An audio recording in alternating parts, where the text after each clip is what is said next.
Every narcissistic relationship comes to the state where there is a bunch of issues and there is no way to solve them. And the biggest reason why there is no way to solve them is because there is no way to engage in healthy, productive conflict. And in order to have conflict that's going somewhere, that's productive, there has to be some vulnerability, and that is impossible for a narcissist. That would require them to admit that they do make mistakes. And for them, that's not even an option. The only option there is that it is someone else's fault, most likely yours. And you don't arrive at this point overnight. At some point, you try to address the issues, and everyone that's watching this channel, you know how that goes.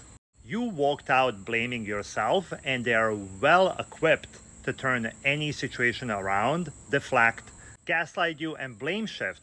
And because there is no way to really solve any issues, you probably figured out some workarounds. And workarounds are you do all the work, find a way not to ask them for anything, because asking them for anything risks the conflict, and risking for conflict leads to high levels of stress that go nowhere. So you end up doing things that they should do themselves.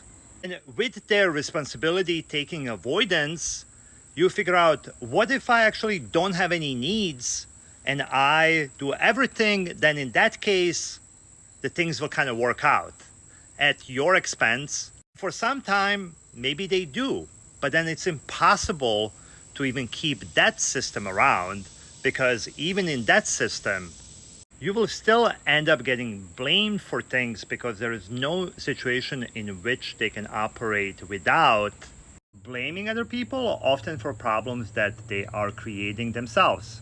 They have to channel that someone else, which allows them to always create a story where they are victim, and when you're a victim, you have ability to blame someone. And so there is this situation where you cannot have a conflict because that's going nowhere, and you also cannot totally not have a conflict, because that's also not very realistic either. And I believe when we have enough of that, then we reach a position when we're like, okay, wait a second, this is not about me. Because I've tried everything here, nothing pleased them, nothing worked. So maybe this is not about me, and this is about them. And that is the point where you realize that your only option is to disengage from them, and disengage from making them the center of your world. The sooner you get to that point, the better it is. Let me know what you think about this and what you think about conflict with narcissists. If you find value in this content, don't forget to follow me. Thank you.